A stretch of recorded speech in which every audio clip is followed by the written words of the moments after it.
हां मॅडम, आरक्षण सुरू झालं आहे, काय निर्णय होता? नमस्कार.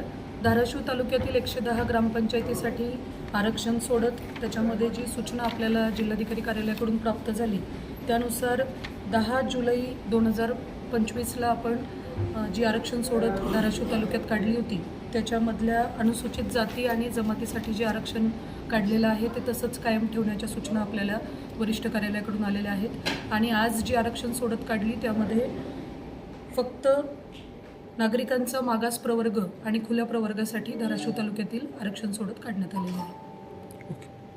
काय आव्हान असेल?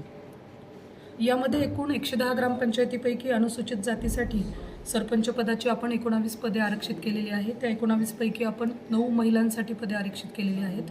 यानंतर अनुसूचित जमाती प्रवर्गासाठी एकूण 4 जागा आरक्षित केलेल्या आहेत. त्यापैकी अनुसूचित जमाती महिलासाठी 4 पैकी 2 जागा आपण आरक्षित केलेल्या आहेत.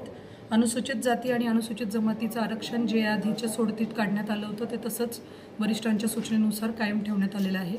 आणि नवीन सूचनेनुसार आज पुन्हा एकदा आपण जी सोडत घेतली त्यामध्ये सर्व धाराशिव तालुक्यातील नागरिकांच्या उपस्थितीमध्ये आपण ती सोडत घेतलेली आहे.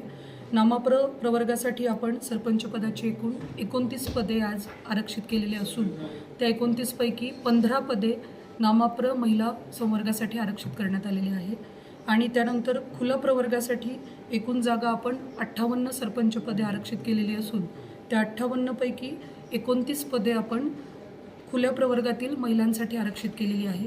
ही संपूर्ण प्रक्रिया आज निवडणूक नायब तहसीलदार श्री स्वामीसाहेब यासोबतच सर्व निवडणूक कर्मचारी तहसील कार्यालय धाराशिव यांच्या सहकार्यातून आपण सर्व उपस्थित लोकप्रतिनिधी पत्रकार बंधू आणि सर्व नागरिक यांच्यासमोर ही सोडत काढलेली आहे आणि या सोडतीवर कुठलाही आक्षेप प्राप्त नाही.